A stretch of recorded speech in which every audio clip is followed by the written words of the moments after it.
Chad, this is the film that we talk about all the time. It was I had to talk about it in this one because I just really dig this movie so much, and that would be Guillermo Del Toro's Blade 2. Like I said, it came out in 2002.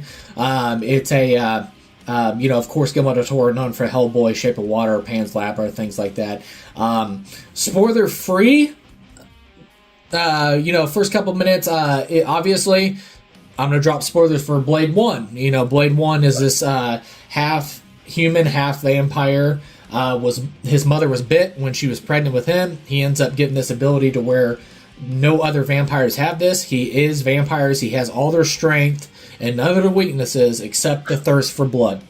And he has this special ability that nobody else has, except we find out, I can't believe I'm referring to this movie, but Blade Trinity, we find out that Dracula in there can also do this as well, but he's got the stigma name of and been labeled the Daywalker. It's because he has the ability, he is a vampire, but he also has the ability to walk in sunlight. So it's pretty cool. But that was a good explanation of it. And the only thing I could add for Blade 2 is just you find out early on that there's another threat that's actually not just to the humans but to other vampires, and so they have come to Blade and asked for help, and that's where we pick up. Blade 2. Yeah, that's I was going to say too. They come along. This new threat is called the Reapers, and basically it's not just a threat to Blade and the humans or humanity. It's also a threat to the vampires as well. So it's a really, really cool how Guillermo del Toro brought this together of like an enemy of my enemy. Has to be your friend in this situation. So it's a bigger threat that's beyond just vampires in this. So it was really cool. But no, I ended up. And this is going to shock people. This is going to be crazy. And put your pitchforks away. This is just. I know this is a hot take or whatever, but I love the first Blade film. I absolutely love the first Blade film. It's awesome. It's and I watch it yearly as well. It's fantastic. But I think Blade 2 is the best Blade film ever made. I think it's the best Blade film. I absolutely adore this film. I ended up giving it 4.5 stars, a 94%. I absolutely adore this film. I know a lot of people are shocked like how high I give this. I absolutely adore this film. From set pieces, designs, creature designs, the action, the humor, the story. I think it's just fantastic, and it's one of my favorite comic book films of all time too. And a lot of people get shocked. They're like, Blade 2? I'm like, yeah, I absolutely adore this film. I know it's pretty shocking or whatever, but I adore this film so much. I absolutely love it. But as far as spoiler talks, that's or spoiler free, there's that, but we'll get right into it, Chad, and I'll right off the bat, we already talked about it a little bit more, getting a little more in depth. We have this new threat called the Reapers. It is a strain of vampires, but it's very terrifying because it's a type of creature, the Reapers, that can actually not only turn humans and all that stuff, but it can also turn vampires. So even the vampires are not safe. So it's pretty cool. And then you have this Luca Gross, who plays Nomak, all that stuff. Right from the beginning, it was like he ends up going into this facility where they're actually, you can give a blood bank and stuff like that.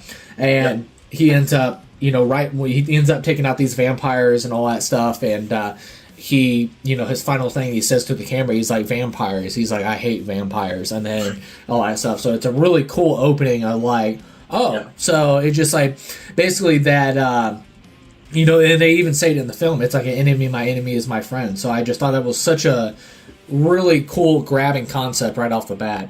So that's a good intro, and the little blood bank that Nomak is Luke Goss. That's who he played. A guy named Nomak in the movie. It's run by vampires. So basically, they're paying homeless people and people just down and out. They're paying for their blood, or under the guise that they're paying for their blood. But in the end, we know that they're killing, some of them. But you're coming in, you're donating blood, to the cause, basically to the vampire cause. And in this case, Nomak goes in with the idea that he just he's going to go in with looking like a homeless person and ends up, taking out this whole group. It's not dissimilar in the way Blade, the first one, opens up with the nightclub scene with the blood and everything, and then Blade comes in, and starts killing vampires. So it's just interesting that this character and Blade, they hate vampires. They should be working together to get rid of vampires. But in this case, Nomak is not just killing them; he's also turning them into Reapers themselves. And in my notes, I put that without a doubt, the Reaper is my favorite cinematic vampire version. Yes, and we just will the physicalness of it. Yeah, and that'll be. We'll get to that in a second because I literally says it right here. He's like, it is literally my favorite on-screen vampire design of all time. It's absolutely phenomenal. And I hate that I didn't look up who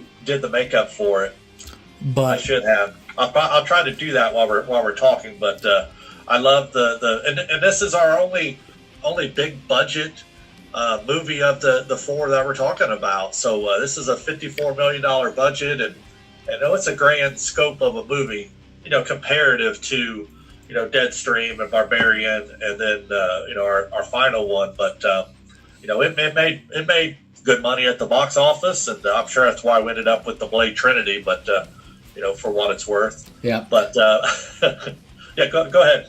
Yeah, well, it was like, and we find out too in the film that led by Ron Perlman we have this blood pack. It's a team that they've been trying to train for 2 years, and train for what? And they kind of find out it was a team they were trying to train to kill Blade. So the Vampire Nation, obviously we know you have Deacon Frost and all that stuff in the first one is. They've tried you got a guy in there that's a weapon specialist. You got a guy with a sword, played by Donnie Yen, and Warhammer and all that stuff. So this team to bring down Blade, you end up kind of finding out that Blade ends up being the leader of this team. And going back to the description of why the Reapers are so terrifying, why the new threat is they can change humans and they can also change vampires. And they even describe in there it's basically like a virus. Like it can be hundreds by the end of the week, it can be thousands by the end of the month, and then basically after the vampires are wiped out, who are they going after next? They're going after the humans because they have to constantly feed. And basically it turns into a contain and stop a virus outbreak. So that's basically what it turns into.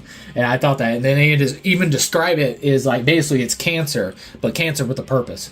So yeah, absolutely. That was the idea that, and it's what everyone fears when it comes down to virus or pandemic, situation where everyone's going to be affected at some point. I mean, it's inevitable at this point. They have adaptations for the Reapers that make them harder to kill, and when they get the bite, when they get the virus from another Reaper, they've just become strong and just hard to kill. Other than the fact that they're just so bloodthirsty that they're just single-minded in purpose, and it's go and get blood, but at the same time that causes more Reapers to be made, and so it's just it's what makes them terrifying and great, but also is kind of their Achilles heel. And we see that at another point when one gets trapped and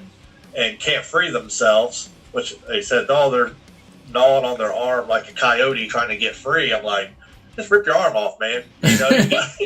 You're super strong. You got no, there's no pain. So just rip it off and go about your business. But it allows them to capture one and see kind of the physiology of how it's changed internally to protect themselves from what we would consider in the movie world, traditional ways of killing vampires, like stake in the heart and some of the other things that they're, immune to, basically. Yeah. Well, that's the thing too, is like how. Back to how they constantly feed, because you see how even to the point where this one got its arm trapped into this thing that's so weak, that it can't even get away because like it hasn't fed in forever. So it just well, I say forever, but it hasn't fed in a short period of time. So it just really shows right off the bat how constantly they have to feed. And then you come to find out too that it was like a failed experiment gone wrong, and basically like Frankenstein's monster type stuff. And basically, what was it? Eli Damaskinos. We find out that he is like an ancient vampire who's a pureblood, and was basically trying to, in simple terms, like trying to have the survival of his race, the vampire race, and stuff like that. So obviously, they tried these Reapers things, and obviously the blade is the exception of like that's a very valuable blood there because he's a daywalker and stuff like that. So that comes into play with that, and I thought it was just so crazy that it was the vampires that created this weapon outbreak and stuff like that. So it was just such a cool concept, and of course, Guillermo Del Toro, he's well known for his set pieces that are always just absolutely phenomenal and so rad. And then also in this costume design for the film, he said it wanted to be anime inspired, which you've seen with the combat suits and the goggles. I love those designs, whatever they had. The first encounter of a blade, and I love that. So did you want to talk a little bit about the costume designs and stuff real quick, because I got a set design thing that I absolutely love in this film, but go ahead. Well, I found out who the special effects makeup artist was. This guy named Steve Johnson, and it was XFX was the name of the effects studio that did it, and he's worked on Ghostbusters and Species, Bicentennial Man. He did Doc Ock's arms in Spider-Man 2. He worked with Rick Baker on American Werewolf in London, so he has a very extensive filmography. I'm reading through Wikipedia about him. So he did Slimer in the original Ghostbusters. That was his design, and so definitely some great effects. And obviously it's a podcast, so you can't see the effect for the Reaper for the new take on the vampire genre, but please look it up. If you haven't seen Blade 2, watch Blade 2 and see these effects, because they are on screen like the top tier effect for for what they're doing. There's a ton of good effects throughout. And then speaking of effect, we'll talk about just real quickly the difference between when a vampire died in Blade versus Blade 2. They really stepped up their game on the animation of how when a vampire gets killed or gets staked. We'll call it traditional vampire, not a Reaper vampire, but traditional one. How they just deteriorate. Their bones and stuff are still kind of there, but they're kind of got these sparks and smoke and things happening. And it's just a really cool transition from human animation into the bones and the deterioration of it after. It's like getting hit by sunlight or whatever. But I just love it. I mean, there's nothing about it that I can't geek out over, because it's just that well done. Oh yeah, on every facet of it. Yeah, I even like at the beginning too when he kills that vampire against the wall, and he like literally rips his arm through the guy with his gun and points it at the other guy. Just like it's just so cool. And like I said, it's Del Toro in action, and Donnie Yen was actually one of the action coordinator on this, and it was just really cool how you can implement that into this world and just do really cool stuff like that. Like especially when he takes the piano wire and cuts the one's head off on the motorcycle and all that stuff. It's just like it's really cool to do that stuff. And and then what is it? Donnie Yen, he ends up stabbing that Reaper against the wall, and then ends up ripping through it and just crawling up the wall. So that's so good. That's such a great part. It goes back to the fact that they feel no pain. I mean, they are the next evolution of what a vampire is. And like he does that. He rips through his groin, his midsection. He's got like intestine-y kind of things hanging out, and he crawls up the wall, like a crab, crab walking up the wall. It is so creepy. I mean, it's so terrifying. It's like there's just no stopping them.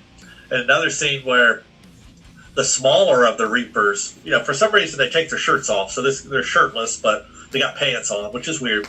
But they end up fighting like the biggest dude in that kitchen scene. Yeah, where the guy ends up getting bit. But it just goes to show. I mean, it doesn't matter. They're super strong and just single-minded. They're going to get the job done. Yeah, but my set design thing I wanted to talk about real quick before we get into the we talked about the action and stuff like that, but the set design that a lot of people overlook, but I just think it was so really cool. Of like, we talk about visual set pieces like speaking for themselves and telling a story themselves, and not just with words or audio or something like that, but visually tells their own story. I just thought it was really cool with Eli Damaskinos when they come and see him at the this ancient vampire pureblood and the vampire nation and stuff like that, that he has this like up-to-date fancy like modernized facility, but it's actually built around this like old ancient temple almost, like and you can see like the stone walls when you go on the inside, and it was like what was it like? It was like built like ancient stone walls. You have the temple. It's like a temple arch that when you come into it, it has like ancient statues, scrolls, weapons, and treasures and all that stuff. So it really gets right off the bat like, oh, they've been like disguising and camouflaging themselves in society for like thousands of years, and it's just it's crazy. And then also right off the bat even speaks to the character. It's like, how old is this guy? And then obviously when the guy turns around, he's got these like long fingers, he's like bald, he looks ancient, and then also a vampire we haven't seen before. Like, I was just like, all that stuff. So you find out that he's just a pureblood, and even the sprinkles of details that you find out later, that you're going to imagine that he probably took his DNA and put that into the Reaper experiment and stuff like that, because if you see the Reapers, they all almost visually have the same look as him. They have the bald head and stuff like that. They don't have the cracked open jaws and stuff like that, but they have like the bald head, they have no hair, all that stuff. They almost look like him. So you're going to probably imagine, since he's a pureblood and he's trying to advance his race, his blood is so valuable. And then, the big spoiler, when Nomak kills him in the third act and stuff like that, he doesn't have a traditional vampire death. Like, he doesn't burst into bones and stuff like that. He goes into this like ancient stone and like cracks. And cracks. Yeah, it's just crazy. It's crazy. So it's really cool. But I wanted to talk about that facility because I was just like, I think that really gets overlooked, because I'm just like, this is pretty genius. I'm like, it really speaks a lot of like, how ancient he is, and then also how long these vampires have been in plain sight, but they've been blending into society like that. So the power flex on that. So I love that, and it's one of the things in the really terrible Twilight movies that it always sticks in my head is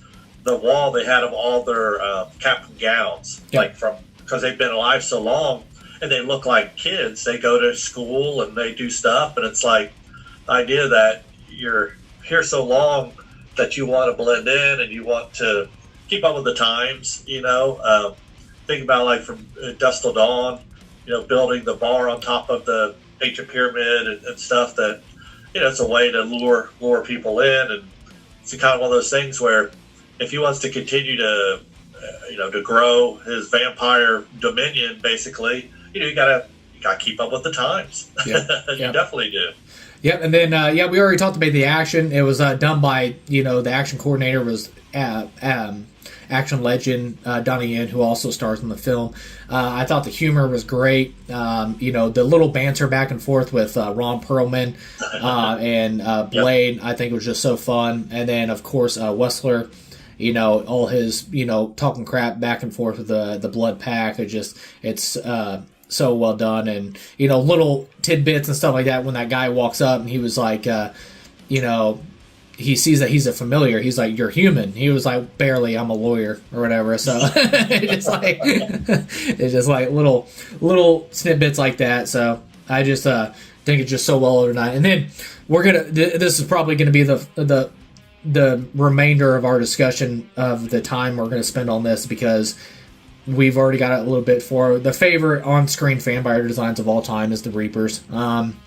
is this terrifying design and just so rad. It just like this jaw cracks open and it just literally like almost looks like a plant like blooming out and all that stuff. But it's just like it's so terrifying, but just some of the coolest stuff I've ever seen. And still to this day, this came out in 2022. So what is that, like 23 years ago? So 23. Even 23 years later, I'm still absolutely adore and love the design of this. I love how the practical effects are supported by visual effects instead of the other way around that you see in modern day with today and everything else. I just, you have the practical effects, and then of course when you see Nomak in the final act when he tears through that entire like facility, SWAT team or whatever you want to call it, he does this like roar and all that stuff, and it's just the most wicked shot. And you see the jaw open up and screech, roar, and all that stuff, and it comes back together.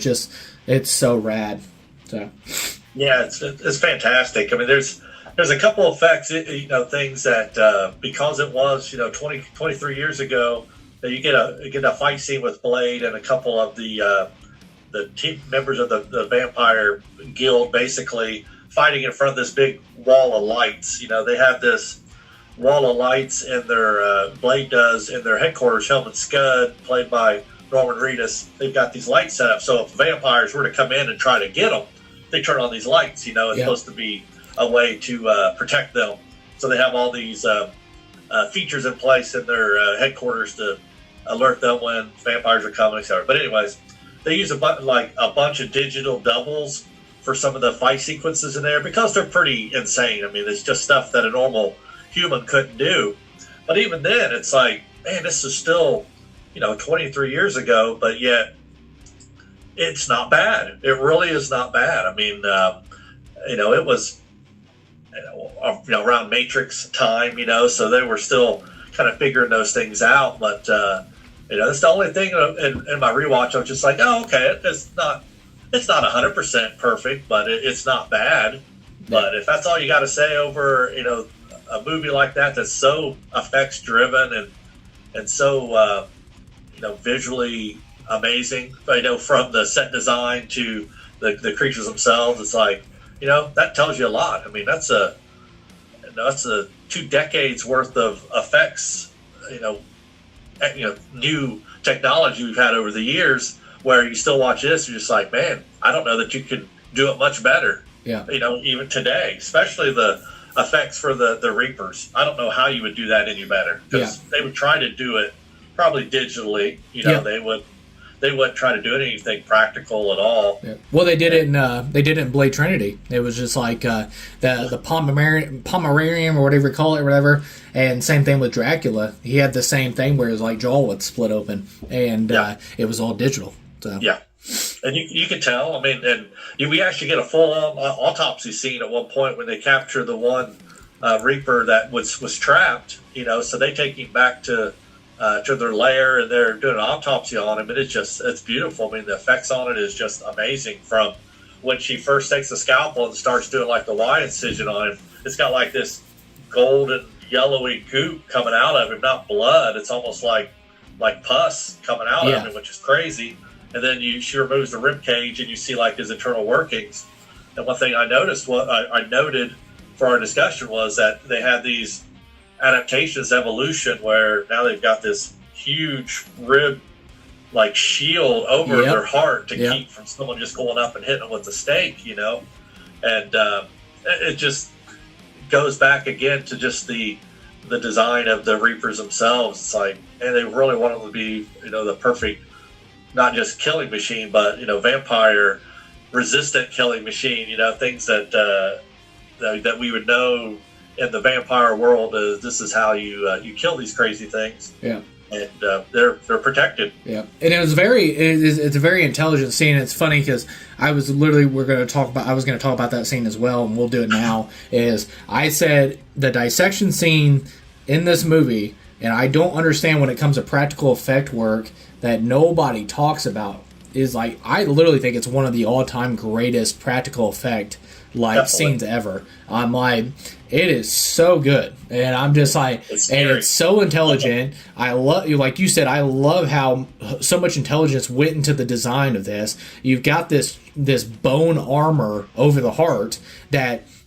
And once again, to Blade, you know how adaptable of a warrior he is and a killer, that he takes up on this. You see in the final act when he goes against Nomak, he stabs the blade from the side because he knows he can't go straight for the heart. You have to come in from the side. So it just, there's so much support to the story, so much to the design of the characters, the Reapers, and just the practical effects work that's on display is just absolutely incredible. I just, and even you find out that even when the brain is dead, that the body is constantly still feeding. It's just insane. And even she takes, like, cuts her finger and then drops a little bit of blood, and it's like an engine. Like, everything starts going, like, but the brain's dead. So it's some of the most phenomenal work. And then when they, you know, Norman Reedus, Blade ends up calling him a sissy because he doesn't want to open the jaw. But when he opens up the jaw, it's once again, this is all practical effect. It just like cracks the jaw open. Then you come to find out that there's this long tooth on the side. When the actual jaws open up and then they clamp down, there's these two long teeth on the side that actually have a paralyzing serum in them. So when they're feeding on you, you're paralyzed at the same time. So there's just so much intelligence that went into the design, and I love about it. So, and I've never seen anything like it. Like I said, maybe like people, please just like send me some stuff, because I really contest, like, there's a lot of intelligence that goes into this monster design. Not just there it is, it's big, it's scary. I mean, it looks rad and all that stuff, but it's even more cherry on top. It was like they actually put some thought and heart into the design of this, like, internally. So it was phenomenal. No, that's you hit all the points that I was going to make as well. And her using her blood, and that was one of the kind of jump scares in the movie, is that when that blood hits that little orifice thing inside of its gut, and it just starts chugging along. Like an engine, like you said. It's just like, oh my gosh, it was just, the work that went into that. And then, like you just said too, with opening the jaw, and Scud squeezes that tooth, and the goo comes out, and then she takes it and smells it. It's like, oh, it's a type of neurotoxin. And I was just like, man, it's just such a good thought put into it. And I haven't read up on like all the Blade comic books or the graphic novels at all, so maybe it's something that they've hit on. I don't know if they even do a Reaper. The Reapers, the Reapers weren't in the comic books at all. Okay. Yeah, that's all Del Toro. So then that's help. That's just help being the genius that he is. Yep. It has such a great head for monsters, anyways, which we know that over the years. But I love that. That's oh man, they're just the best. I'll die on that hill. Honestly, just say that it is the best vampire variant on film. Yeah, I was going to grab the book, but I can't find it right now. But there is a book of the Cabinet of Curiosities, which was also the name of the show that you did on Netflix. But there's a book that's all the sketches that Del Toro's done over time, and you'll see the pre-sketch of what he did with the Reapers. He's just and then he brought them into the Blade film and stuff like that. So it was really cool. That's nice. So, but Nomak, who was played by Luke Gross, which he also played Prince of Nuada in Hellboy 2 as well. He's kind of like Nomak is like Frankenstein's monster. And, he was, obviously you come to find out that he is the son of Demaskinos or whatever, and his sister and all that stuff. So, you see throughout the thing that he's actually like nice to the homeless man. Like, he's really nice to the homeless man. He ends up killing the vampires because they're bad. And then, obviously, he ends up killing the drug dealer because he's bad. Drugs are bad and all that stuff. And he ends up going to the vampire club to kill other vampires and stuff like that because they're bad. So, so you see at the same time, it's like he is like, yes, he's like, basically the best description is like, he kills bad people and all that stuff. So, and he comes back for revenge on his father and stuff like that. So I just thought it was a really cool character. And once again, he even points out to Blade. He's like, shouldn't we be working together? All that stuff. We have the same cause that we want to take down the same thing. And so it's a really cool character and awesome design. Like I said, I can't say it enough. The Reaper design in Blade 2 is just absolutely phenomenal. And it's once again, we got to the beginning. It shocks people, but Blade 2, it's one of my top favorite Del Toro films, but it's actually like in my top 10 of I think one of the greatest comic book films ever made and stuff like that. Definitely. And I absolutely love this film. I watch it yearly. I watched it getting ready for this podcast, and I'm like, man, this movie's still so badass. It's so much fun, from beginning to end, and great humor, great action, great monster design. It ups the stakes and the sequel and stuff like that to the point where that Blade has to work with the vampires to take on this new threat. It's just such a cool concept that I absolutely have a blast with. But yep. Any final thoughts? No, man. That's I think we covered that up pretty good. There's some really interesting weapons and stuff they kind of come up with in their Scud and Kristofferson's character Whistler. They create these kind of like UV weapons and stuff to go get the vampires. There's a really neat kind of sewer fight scene with a buttload of Reapers and the strike team that they put together that goes in, and a couple of them get taken out, and there's just definitely watch it, enjoy it. It's a great watch. If you're a vampire movie fan, you're not going to be disappointed. If you haven't seen this already, you're missing out. It's phenomenal. I almost overlooked it. It was in my notes, but on that subject, I'm glad you reminded me. Del Toro said he wanted to make this film like an anime movie and stuff like that. And I even, one of the great things about the first Blade film is all the unique weapons, especially his sword, like all the crazy stuff that his sword was able to do. Like, if it didn't match his fingerprint, it would actually bust out these spikes that would actually blow somebody's hand off and stuff like that. So it was really cool to see that stuff. And especially in this film, too, I just love not only the costume design, because the costume designs are off the hook, but also the weapon designs as well. You talked about it too with the actual light grenades is what I call them and stuff like that. Yeah. And they end up making like a light grenade nuke bomb. They ends up taking all those Reapers in the tunnel or the sewer and everything else. So it was really awesome. Even Norman Reedus comes up with this mechanism that goes on your forearm that you see in the first film. It's the same exact vials that ended up killing Deacon Frost that Blade ended up shooting those syringes into him. And then he ended up exploding and all that stuff at the end. He tries the same thing on Nomak, but you see that this Reaper strain is so much more powerful. It affects him for a couple seconds, but then he starts laughing about it and all that stuff. So you're just like, exactly. And I was just like, so it just gives you right off the bat, even through the weapons, that, this is a more dangerous threat. So it was really cool. And one of the things that a lot of people overlook as well is Ron Perlman, his character, his pistols have a blade on them. So it looks like edge of an axe or something like a battle axe or whatever. Yeah. So it's like a battle axe blade is at the bottom of the where the actual clip goes into the gun and stuff like that, and it goes up to the front of the barrel. And I was just like, that's actually pretty genius because you're fighting vampires, and you even see later in the film he ends up cutting a Reaper's head off with it and stuff like that. So it was really cool.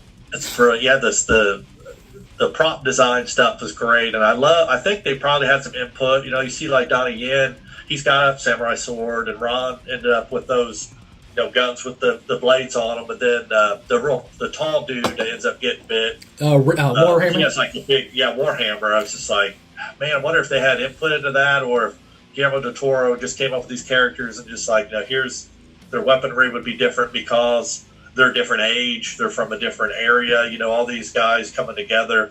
The really tall guy with the cool tattoos on his face, obviously is probably not American, so he would have, fought humans in another, part of the world at another time, but he comes in and they could have gave him a machine gun.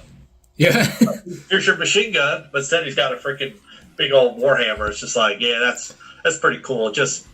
It lends a little bit more to the lore of these guys have been around a long time. They kind of do what they do, and you're not going to tell somebody like, no, we want you to change how you're killing. No, this is what you get.